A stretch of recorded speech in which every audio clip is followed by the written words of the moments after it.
Continuaremos ahora con la segunda parte de esta clase, habiendo notado que la perseverancia de los santos se fundamenta en la naturaleza de Dios, que Dios no cambia. En segundo lugar, también se sustenta sobre los propósitos de Dios.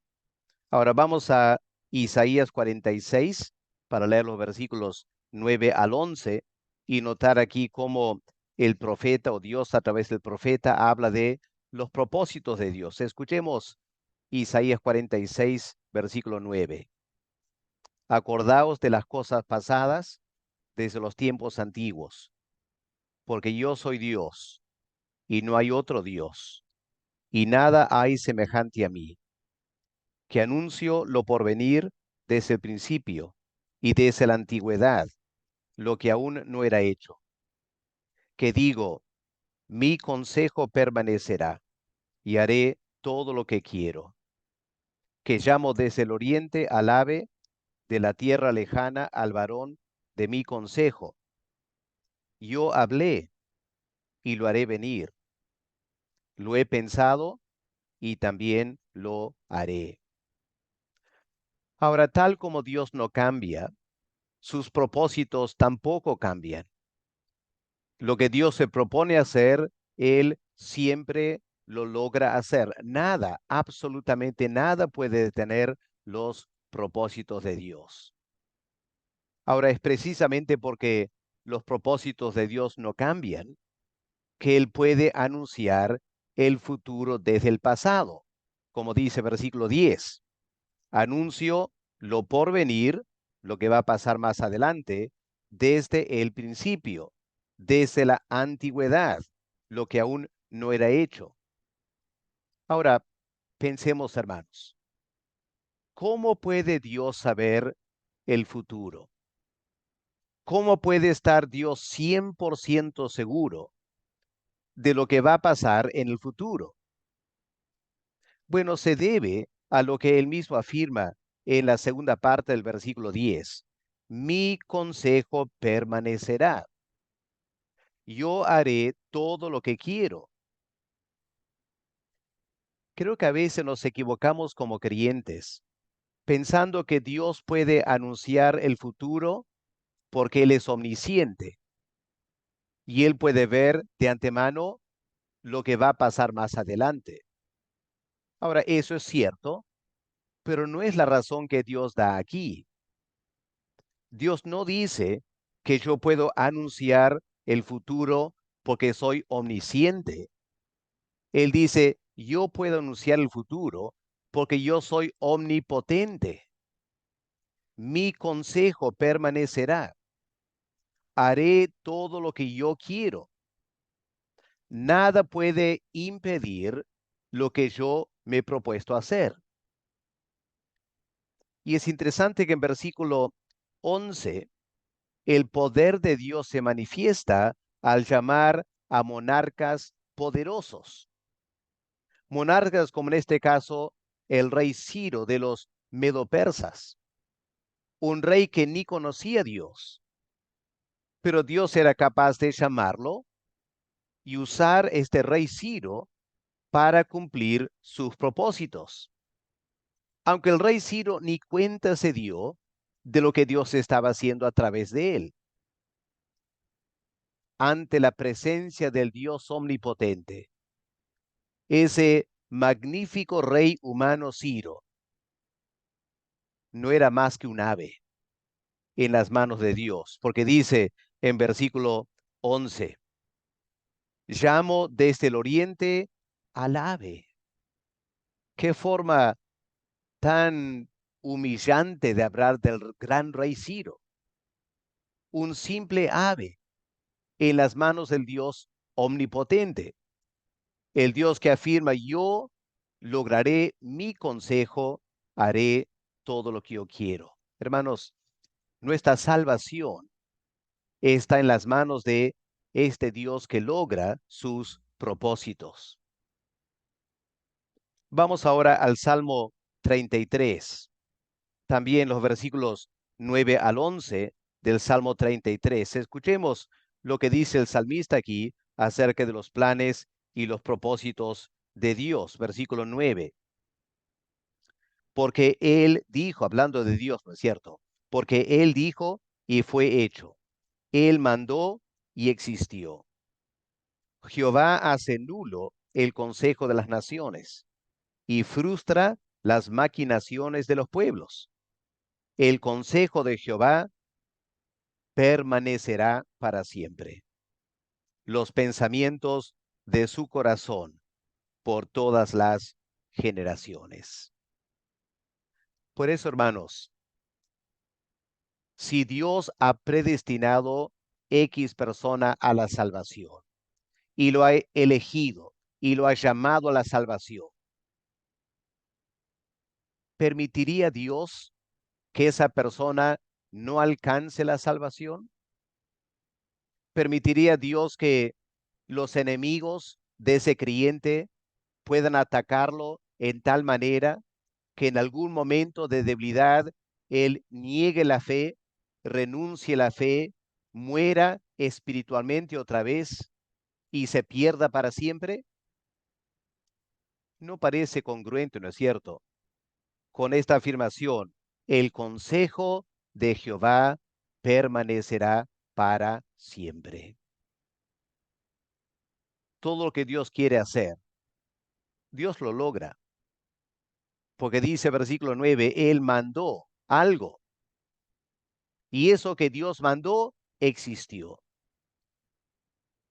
Y ante los grandes enemigos que quieren oponerse al plan de salvación, Dios frustra los propósitos de sus enemigos. Él frustra las maquinaciones de los pueblos. Como dijimos en la primera clase, los enemigos del creyente son sumamente fuertes. El creyente jamás podría vencer esos enemigos. Pero Dios está con nosotros. Y esos grandes enemigos que nosotros jamás podíamos vencer, que fácilmente nos derrotarían espiritualmente, no pueden con Dios. Dios frustra los planes y propósitos de Satanás y los demonios y el mundo y la carne y aún de la vieja naturaleza. Dios frustra todos esos planes que tratan de quitar de la salvación, y por eso el creyente es salvo por el poder de Dios que se ha propuesto salvarlo. El consejo de Jehová permanecerá para siempre, los pensamientos de su corazón por todas las generaciones. Aquí, hermanos, está la gran diferencia entre Dios y nosotros. Imagínense un creyente que piensa que la salvación está en sus manos, que todo depende de que él o ella logren mantenerse fiel y resistir las tentaciones y confesar sus pecados y perseverar día tras día hasta la muerte. Hermanos, diríamos imposible que un creyente lo haga por sí solo. Pero cuando es el plan de Dios salvarlo, un plan que Dios ha trazado desde la eternidad. Con justa razón el apóstol Pablo pregunta, ¿quién podrá separarme del amor de Dios en Cristo Jesús? La salvación es de Dios. Escuchemos lo que dice John Owen. Dios es infinito en sabiduría y en poder. Ante sus ojos, todo está presente. Nada inesperado puede ocurrir para Dios. Nada lo toma por sorpresa. Es decir, nada que Él no haya dispuesto según sus propósitos, lo que para nosotros podría aparentar una cosa inusitada, algo inesperado. Para Dios, esos también son sus propósitos. Cualquier emergencia o evento fortuito e inesperado para nosotros es simplemente el resultado de su beneplácito. Él reparte cualquier poder necesario capaz de lograr sus propósitos. Sus consejos, sus propósitos, sus decretos son como esos montes de bronce que Zacarías menciona en capítulo 6, versículo 1. Es decir, montes que simplemente no se pueden mover. Nuestra salvación está en las manos de Dios. De esta manera, Dios muestra la inmutabilidad de sus consejos. Vamos a mirar Hebreos capítulo 6, el versículo 17. Miren cómo el autor de Hebreos habla de los planes y propósitos de Dios. Hebreos 6, el versículo 17. Por lo cual, queriendo Dios mostrar más abundantemente a los herederos de la promesa la inmutabilidad de su consejo. Inmutabilidad, es decir, no se puede cambiar, no se puede mover. Los consejos de Dios son eternos. Ahora, estos consejos eternos en este contexto son a favor de los que serán salvos, porque habla de los herederos de la promesa. Ahora, ¿de qué está hablando el autor de Hebreos aquí? Está hablando de un fuertísimo consuelo que los creyentes necesitan tener. Queriendo Dios mostrar más abundantemente a los herederos de la promesa la inmutabilidad de su consejo, interpuso juramento, para que por dos cosas inmutables, en los cuales es imposible que Dios mienta, tengamos un fuertísimo consuelo. Los creyentes, a diferencia de si pensamos que la salvación se puede perder, viviríamos una vida cristiana todo el tiempo en zozobra por si acaso hoy o mañana podría perder la salvación. Dios no quiere que vivamos así. Dios indica aquí, Él quiere que tengamos no solo un consuelo en la salvación, Él quiere que tengamos un fuertísimo consuelo. Y para eso, Dios ofrece dos cosas inmutables, dos cosas que no se pueden cambiar. ¿Cuáles son estas dos cosas? Versículos 13 al 15 de Hebreos 6. Una promesa y un juramento. Versículo 13. Porque cuando Dios hizo la promesa a Abraham, no pudiendo jurar por otro mayor, juró por sí mismo. Ahí está la promesa, vas a tener un hijo. Ahora, se supone que una promesa de Dios para Abraham debería ser más que suficiente. Pero Dios quería que Abraham tenga un gran consuelo, que esté totalmente seguro un hijo va a nacer. A la promesa añade un juramento, diciendo en versículo 14, de cierto, ahí está el juramento, te prometo, juro por decirlo así, te bendeciré con abundancia y te multiplicaré grandemente. Y Abraham, habiendo esperado con paciencia, alcanzó la promesa. Ahora, ¿se acuerdan lo que Abraham y Sara hicieron en un momento de debilidad? No confiaron en la promesa de Dios. Pensaron que tener un hijo dependía de ellos, de su esfuerzo. Así que Sara ofrece a Agar, su sirvienta a Abraham, nace un hijo. Ese hijo fue rechazado. El único hijo que vale ante los ojos de Dios es el hijo de la promesa. Si el creyente trata de mantenerse en la salvación, si el creyente considera que la salvación depende totalmente de él, es como Abraham queriendo tener un hijo con Agar. Dios rechaza eso. La única salvación que vale ante los ojos de Dios es una salvación que depende no del hombre y su esfuerzo, depende de la promesa de Dios y sus propósitos. Por eso, el creyente vive por la fe, confiando que Dios va a cumplir su promesa, dependiendo de esa promesa del Señor. Y hermanos, es a la luz de esto que tenemos que interpretar Romanos, el capítulo 8, del versículo 8 en adelante. Cuán importante es aprender a confiar en las promesas de Dios, no confiar exclusivamente en mi esfuerzo.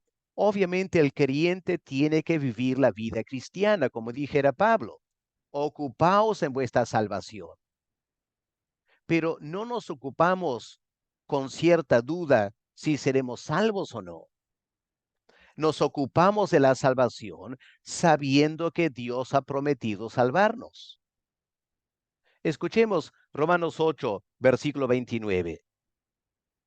Noten aquí los planes y decretos de Dios, porque a los que antes conoció, también los predestinó, para que fuesen hechos conforme a la imagen de su Hijo, para que Él sea el primogénito entre muchos hermanos. Y a los que Dios el Padre predestinó, a estos Él también llamó. A los que llamó, a Él también los justificó. A los que justificó, a estos también glorificó. Ahora, Pablo está hablando del futuro del creyente que un día será glorificado. Qué interesante, Pablo lo pone en tiempo pasado. Es como ya se ha hecho, como Dios ya lo glorificó. Es tan cierto porque Dios lo va a hacer que Pablo lo pone en tiempo futuro. Ahora, a la luz de estos grandes decretos de Dios para nuestra salvación, ¿qué dice el apóstol Pablo? A manera de pregunta retórica, versículo 31. ¿Qué pues diremos a esto? Si Dios es por nosotros, a pesar de tantos enemigos que tenemos, si Dios es por nosotros, ¿quién contra nosotros? ¿Quién podrá vencernos? ¿La vieja naturaleza? ¿El mundo? ¿Satanás? ¿Los demonios? Imposible, porque Dios está por nosotros. El que no escatimó a su propio Hijo, sino que lo entregó por nosotros todos. ¿Cómo no nos dará también con Él todas las cosas para garantizar mi salvación? ¿Algún día alguien podrá acusar a los escogidos de Dios? Imposible, porque es Dios mismo quien nos justifica. ¿Alguien podrá algún momento condenar a un creyente? No, porque Cristo es el que murió. Cristo es el que resucitó. Cristo está a la diestra del Padre intercediendo por nosotros. Es imposible que algún enemigo nos quite de la salvación. Por eso la pregunta de Pablo en versículo 35. ¿Quién nos separará del amor de Dios? Tribulación, estos enemigos, ¿no es cierto? Enemigos, el creyente, tribulación, angustia, persecución, hambre, desnudez, peligro, espada. Versículo 37. Antes en todas estas cosas, cualquier enemigo, no solo somos vencedores, somos más que vencedores. Pero noten, no por mi esfuerzo, sino por medio de aquel que nos amó. Y por eso Pablo está totalmente seguro, por lo cual estoy seguro. Otra vez los enemigos del creyente, que ni la muerte, ni la vida, ni ángeles, ni principados, ni potestades, ni el presente, ni nada que pase tampoco en el futuro. Nada en lo alto, nada en lo profundo, en realidad ninguna cosa creada podrá separar del amor de Dios que es en Cristo Jesús, nuestro Señor. Ahí, hermanos, está la perseverancia de los santos. Todo depende de los propósitos de Dios. Pero podemos pasar a un tercer punto. La perseverancia de los santos es una gran realidad por las promesas de Dios. Hermanos, ¿se imaginan en la Biblia cuántas promesas hay? Dios ha prometido darnos vida eterna, ¿no es cierto? Ese es el propósito de la salvación. Salvarnos ahora en esta vida y salvarnos por toda la eternidad. Pero estamos diciendo, la naturaleza de Dios es tal, Él no puede cambiar. Los propósitos de Dios tampoco cambian. Y el apóstol Pablo afirma, Dios no es un Dios que va a mentir. Y por eso en Tito 1, versículo 2, al comienzo de esa carta, el apóstol Pablo habla de la esperanza de la vida eterna, la confianza que tenemos en la promesa de Dios de la vida eterna. Y Pablo añade, la cual Dios, que no miente, prometió. Ahora, ¿cuándo prometió darnos la vida eterna? Antes del principio de los siglos. Nos prometió diciendo, tú serás salvo por la eternidad. Eres mi oveja. Yo he escogido salvarte. Escogí antes del principio de los siglos. Y Dios no miente, dice Pablo. Y Dios no cambia. Y nada puede frustrar los propósitos de Dios. Hermanos, ¿cómo no tener seguridad de la salvación? Cuando entendemos esta enseñanza bíblica. Ahora, en las Escrituras hay múltiples promesas de Dios a sus escogidos que muestran en una manera u otra el compromiso de Dios de obrar en nosotros por su gracia, para que nunca caigamos de la fe. Ahora, estas promesas incluyen la advertencia que si pecamos, Dios tendrá que disciplinarnos, nos va a corregir y nos corrige precisamente para que no perdamos la salvación. Así obra Dios. Ahora, hermanos, les cansaría leyendo todas las promesas de Dios acerca de la salvación. Permítame simplemente seleccionar algunas y leerlas para ustedes. Vamos a empezar 1 Samuel, el capítulo 12, el versículo 22. Les invito a ustedes quizás, si quieren detener el video y pensar en cada versículo, pero escuchemos con atención lo que dice las Escrituras. 1 Samuel 12 y el versículo 22. Leemos lo siguiente. Pues Jehová no desamparará a su pueblo por su grande nombre, porque Jehová ha querido hacerlos pueblo suyo. En ese contexto hablando de Israel. Pero como Dios no cambia, Dios tiene exactamente los mismos propósitos y aún mejores propósitos para su nuevo pueblo, que es la iglesia. Todo verdadero creyente es parte de la iglesia. Y aquí dice, Dios jamás va a desamparar a su verdadero pueblo, porque Dios ha querido hacernos pueblo suyo. Vamos al Salmo 89, un pasaje que habla del pueblo de Israel, del gran rey David, pero también es un anticipo de la salvación de todo creyente. Salmo 89, versículo 30. Si dejaren sus hijos mi ley, aquí está la advertencia de Dios, ¿no es cierto?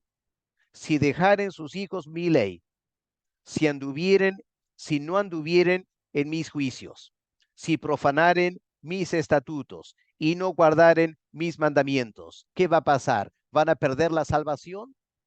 ¿Qué dice las Escrituras? Versículo 32. Entonces castigaré con vara su rebelión, con azotes sus iniquidades, mas no quitaré de él mi misericordia. Ahí está la seguridad del creyente.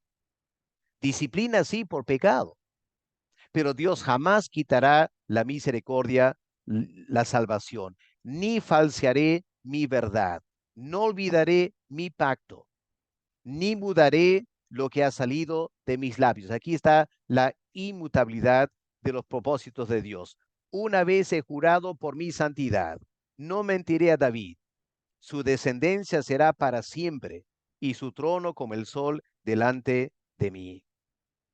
Así que, hermanos, el creyente también ha recibido esa promesa del Señor. Miremos el Salmo 23, Salmo de David, que dice, versículo 4: aunque ande en valle de sombra de muerte, rodeado de enemigos, no temeré mal alguno, porque tú estarás conmigo. Tu vara y tu cayado me infundirán aliento. Versículo 6: ciertamente el bien y la misericordia me seguirán todos los días de mi vida, y en la casa de Jehová llegaré por fin y moraré por largos días, porque Jehová es mi pastor. No porque yo sea una buena oveja. Jehová es el buen pastor. Él me conduce en la salvación. O Salmo 125, uno podría leer todo el Salmo 125, habla de la tremenda seguridad del pueblo de Dios. Los que confían en Jehová no son inestables o volubles, inciertos en la salvación. No, los que confían en Jehová, los que temen a Dios, los verdaderos creyentes, son como el monte de Sión, que no se mueve, sino que permanece para siempre. Como Jerusalén tiene montes alrededor de ella, así Jehová está alrededor de su pueblo, desde ahora y para siempre. Salmo 37. Escuchen esta promesa en versículo 28, que también lo podemos relacionar con la salvación. Porque Jehová ama la rectitud y no desampara a sus santos. Para siempre serán guardados. Qué lindo, ¿no es cierto? Qué tremenda seguridad nos da. Para siempre serán guardados. Mas la descendencia de los impíos será destruida. Si vamos al Nuevo Testamento, escuchemos la palabra del Señor en Juan capítulo 10, tomando esa figura del buen pastor. Versículo 27. Mis ovejas, las que yo he llamado, oyen mi voz. Yo las conozco, me siguen, verdaderos creyentes. Yo les doy vida eterna. No perecerán jamás. Nadie las puede arrebatar de mi mano. Mi Padre que me las dio es mayor que todos, y nadie las puede arrebatar de la mano de mi Padre. Hermanos, ahí está la perseverancia de los santos por la bondad de Dios. O leamos 1 Corintios, el capítulo 10 y el versículo 13. Dice, no os ha sobrevenido ninguna tentación que no sea humana, estos enemigos que nos atacan, pero fiel es Dios.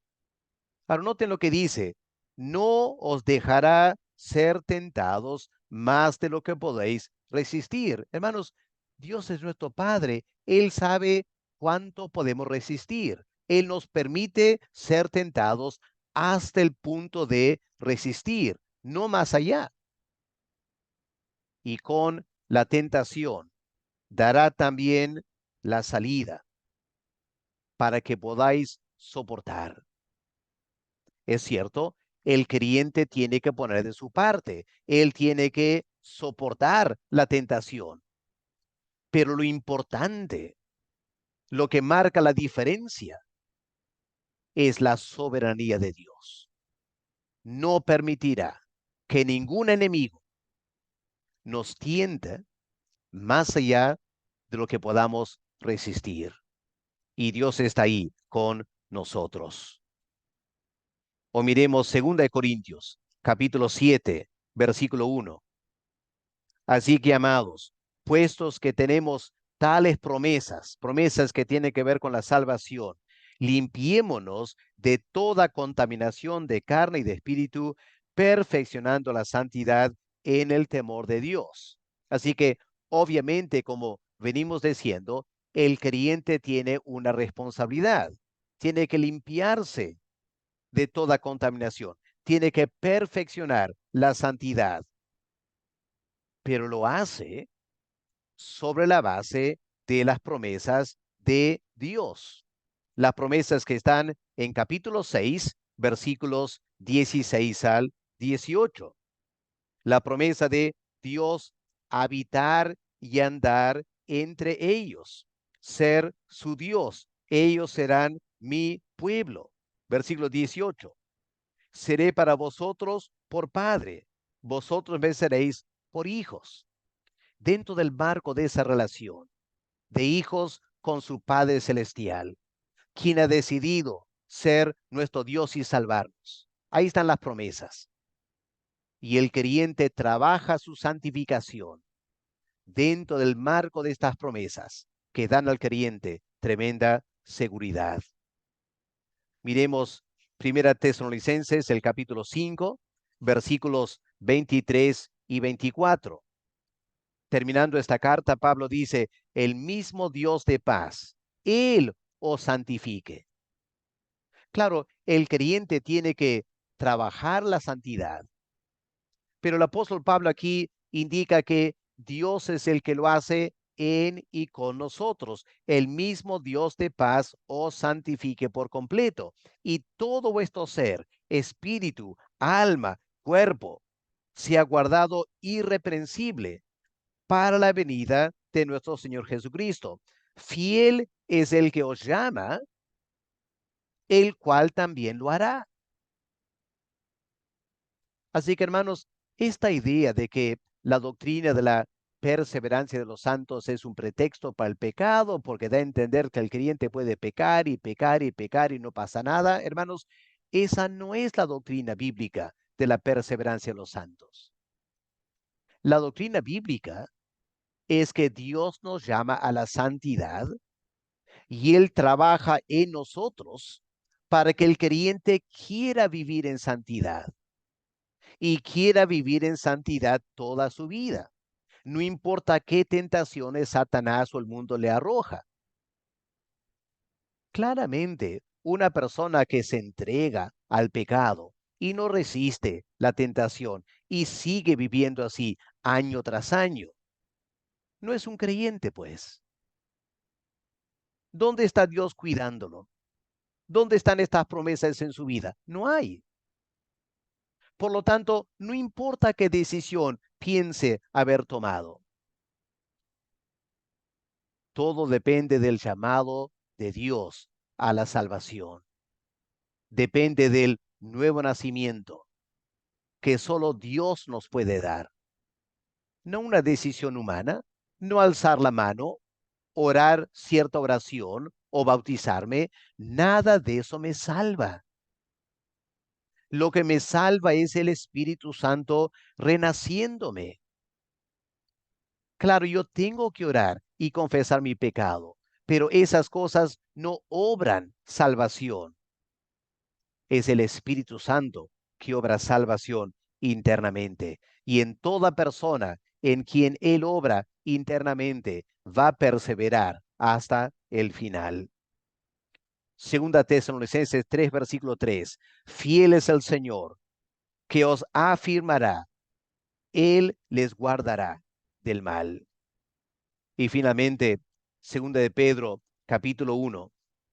Él habla de estas tremendas promesas que Dios nos ha dado y a través de estas promesas Él nos ha regenerado, nos ha dado una nueva naturaleza para ser participantes de esta salvación.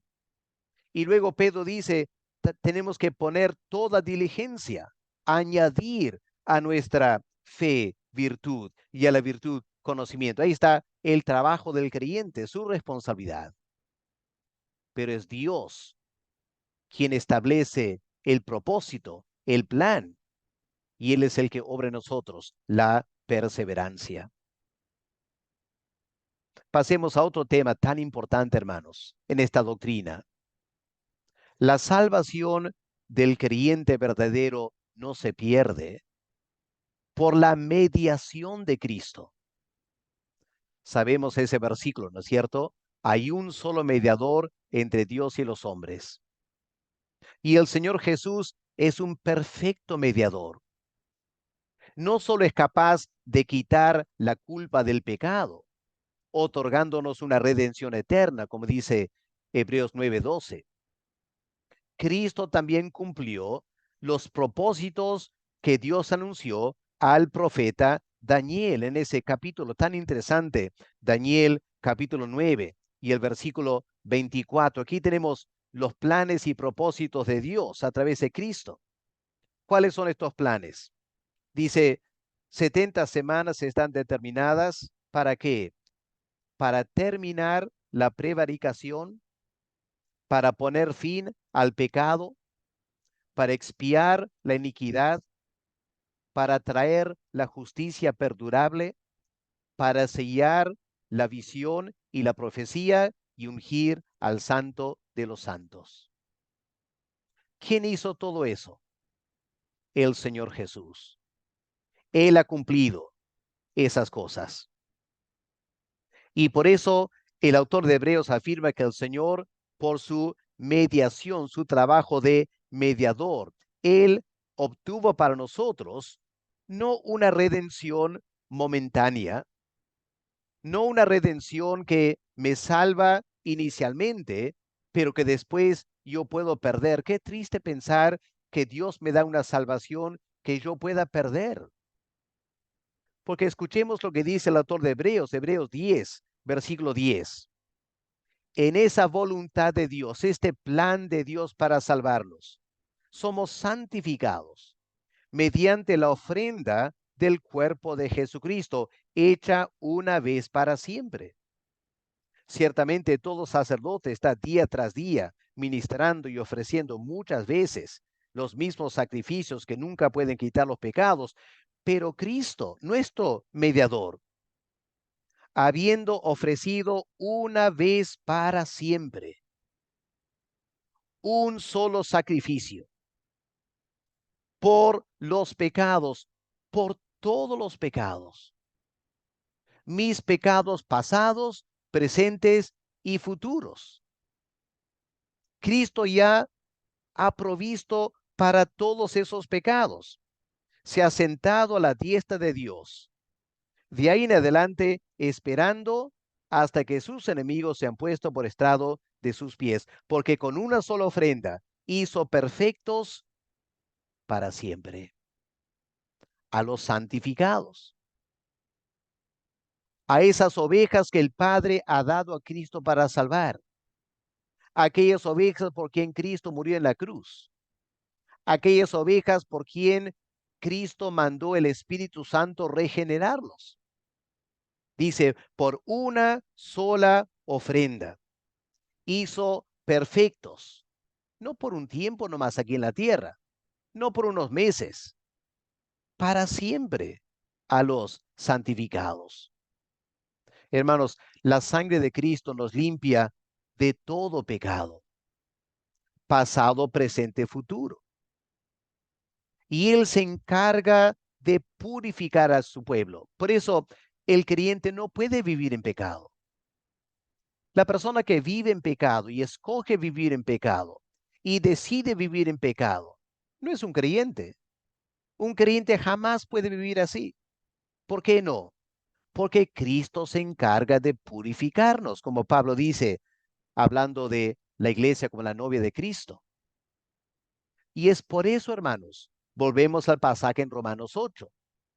Nadie puede condenar a los escogidos de Dios, porque ya somos salvos, porque Cristo ya nos salvó, ya presentó su sangre por nosotros.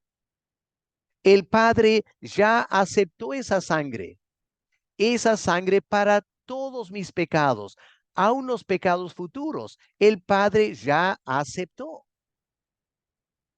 ¿Cómo puedo perder la salvación?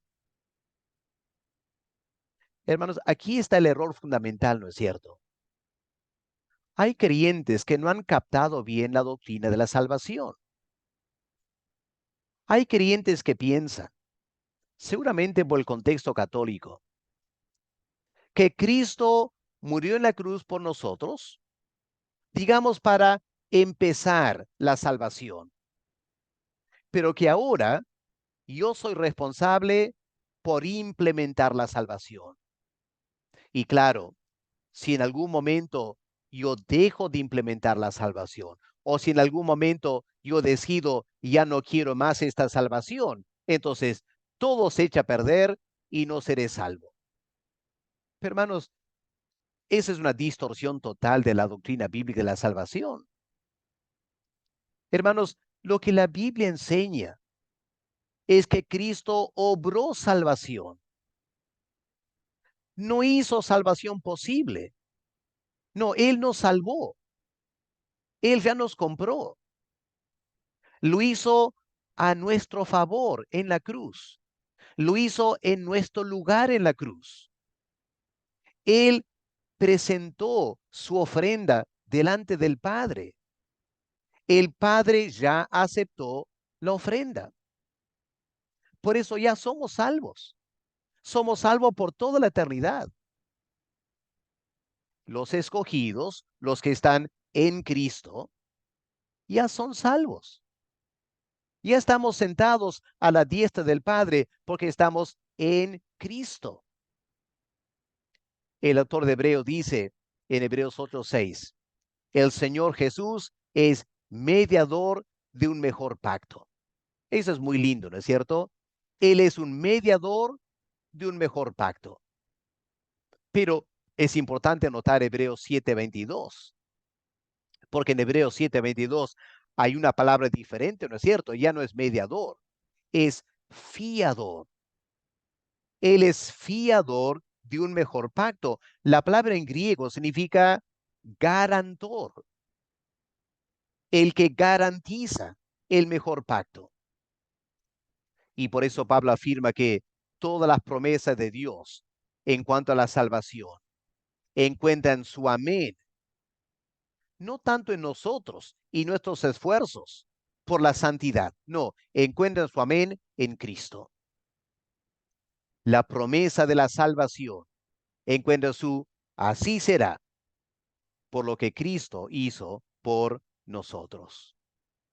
Ahora, una parte importante de esta mediación es obtener a favor del creyente el Espíritu Santo. El Señor habla de esto en Juan 14, 15, 16.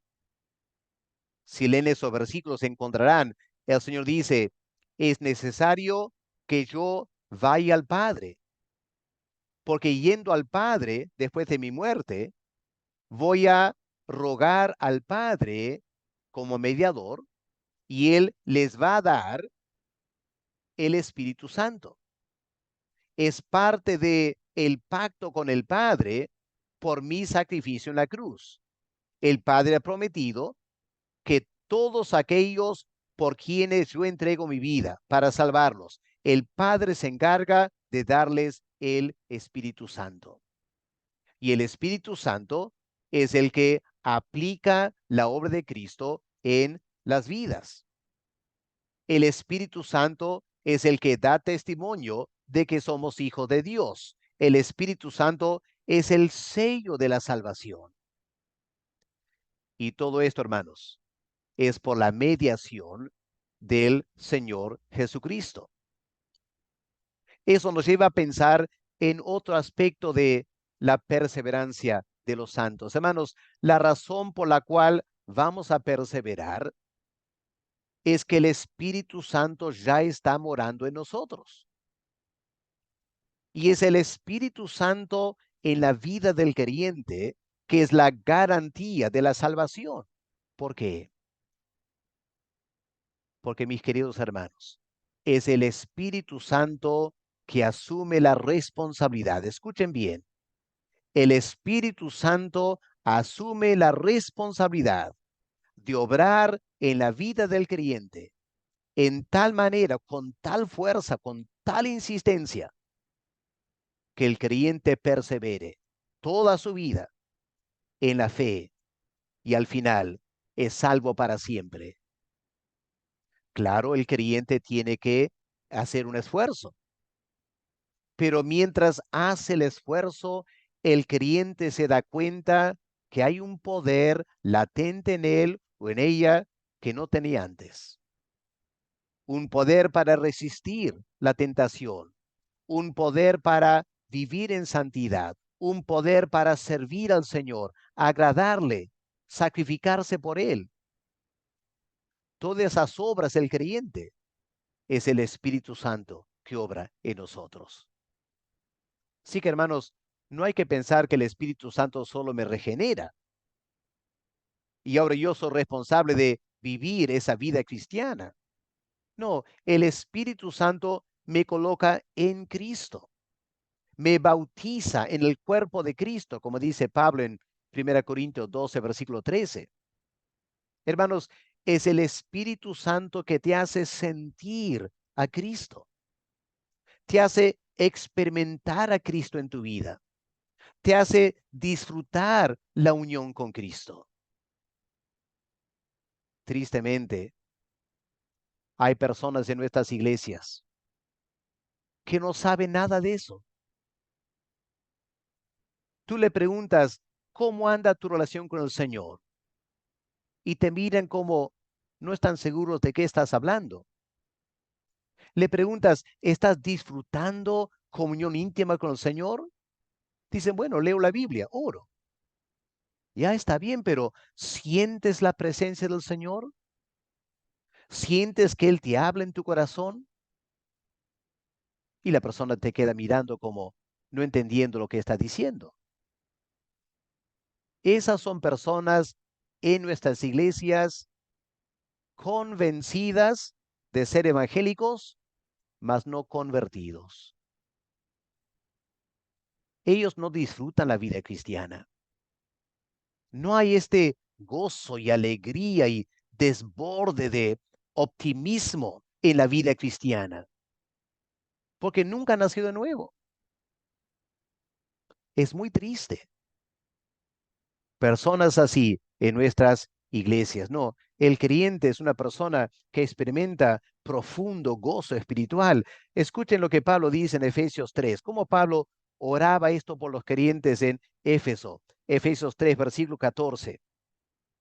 Pablo dice, está orando, em, por esta causa doblo mis rodillas ante el Padre nuestro Señor Jesucristo, de quien toma nombre toda familia en los cielos y en la tierra, para que os dé, noten, este propósito de Dios, para que os dé conforme a la riqueza de su gloria el ser fortalecidos con poder en el hombre interior por su espíritu.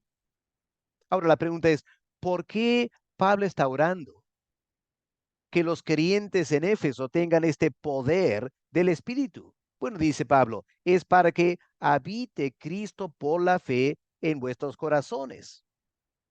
Ahora, ¿por qué Pablo quería que Cristo habite en sus corazones?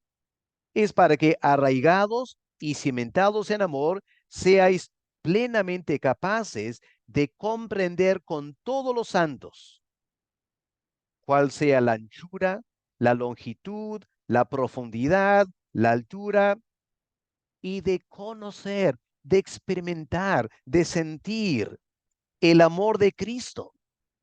Este amor, dice Pablo, excede todo conocimiento, para que así sean llenos de toda la plenitud de Dios.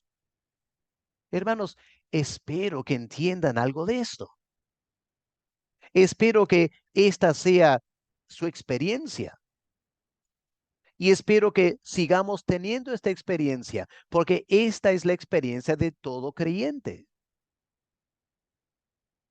Y el que nunca ha tenido esto, el que nunca ha experimentado el amor de Cristo en su vida que lo llena de tanto gozo y alegría, no es un creyente.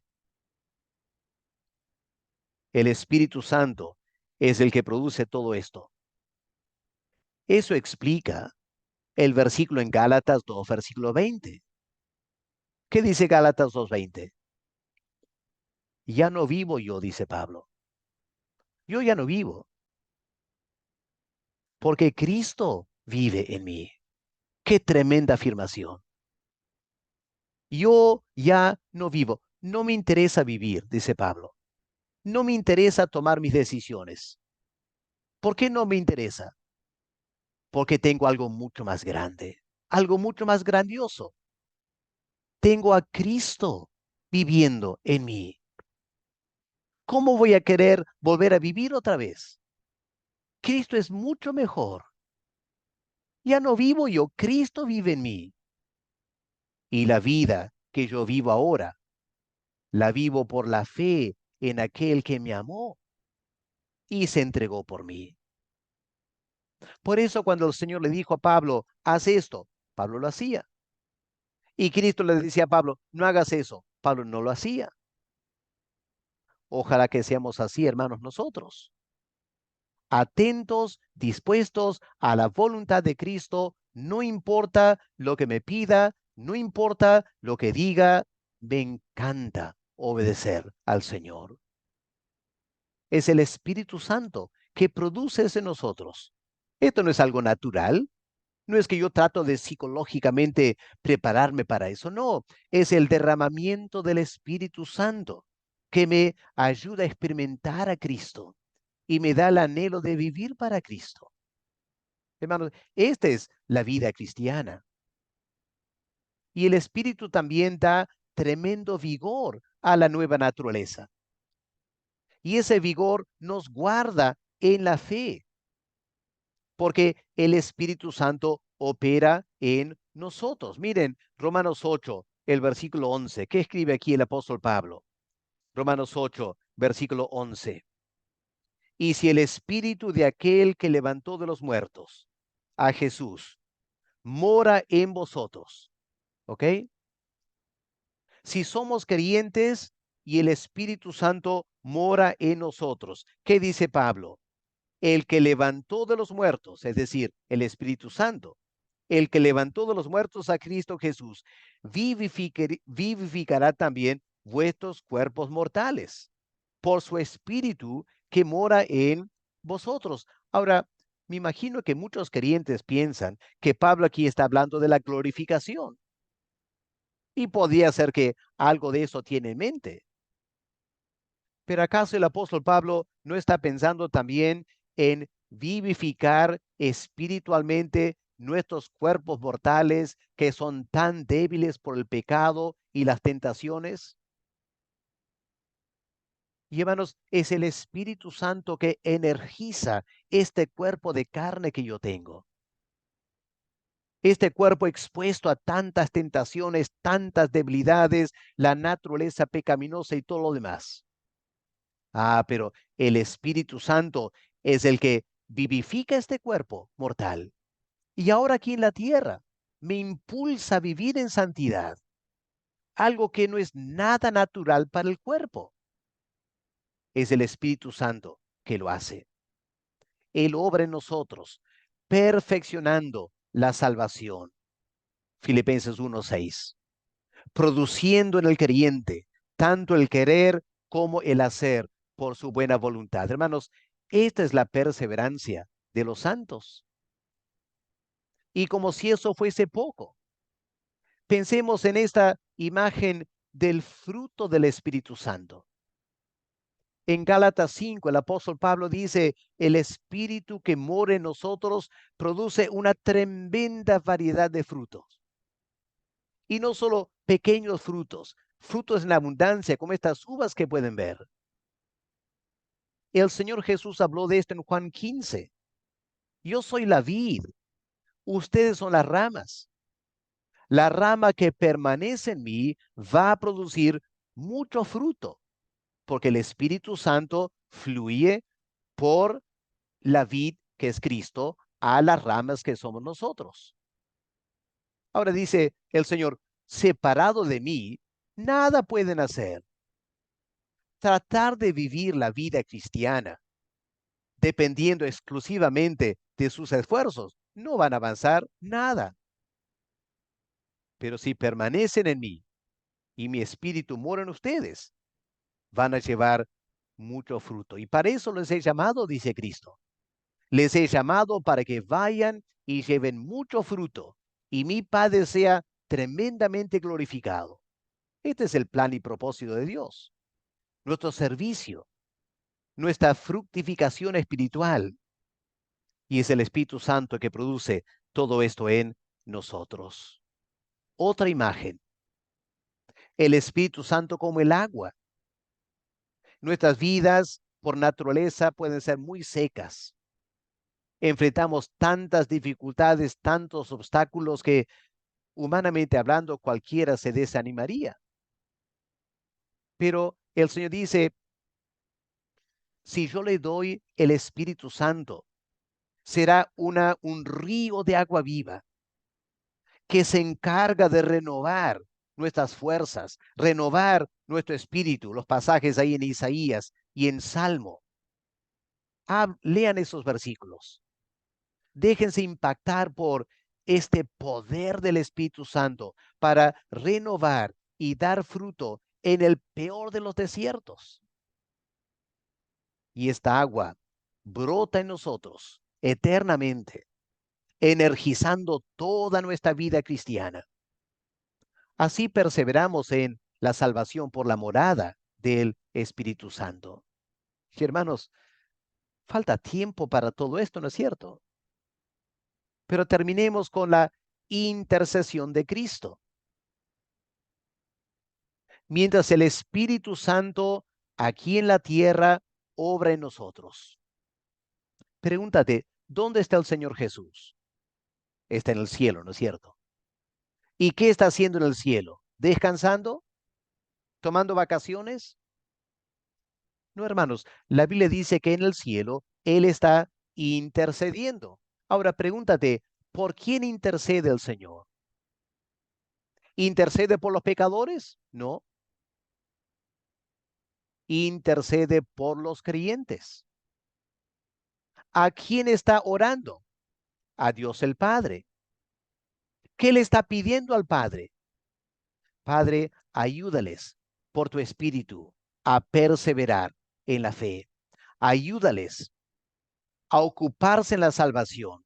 Ayúdales a resistir la tentación. Mira, Padre, esta tentación que viene a este hijo esta mañana. Padre, ayúdale. Dale la fuerza para resistir. Muéstrale la puerta de escape. Haz algo, Padre. Sálvalo. Y hermanos, ¿el Padre acaso va a ignorar a su hijo? ¿Acaso el Padre no contesta todas las oraciones del Hijo? Porque el Hijo ora conforme a la voluntad del Padre. El Hijo sabe a quienes el Padre ha escogido salvar. Y el Hijo ora de acuerdo a los planes y propósitos del Padre. Miren Hebreos 10, versículo 24. Esta tremenda intercesión de Cristo por nosotros, que garantiza nuestra salvación aquí en la tierra. Hebreos 10, versículo 24.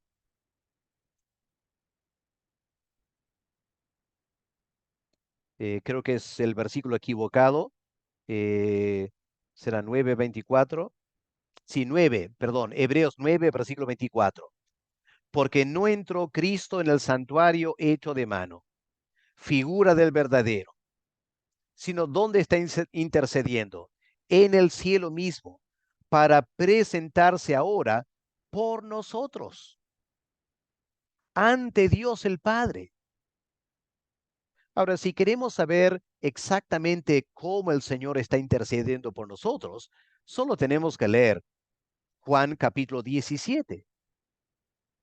Aquí tenemos el Señor intercediendo por nosotros en la tierra antes de su muerte. Y obviamente, lo que él hizo en este momento, Juan 17, es lo que él continúa haciendo en el cielo a mayor escala. Escuchen Juan 17, versículo 9. Yo ruego por ellos, hablando de los apóstoles, los 11, ruego por ellos, no ruego por el mundo. Ahí está. bíblicamente.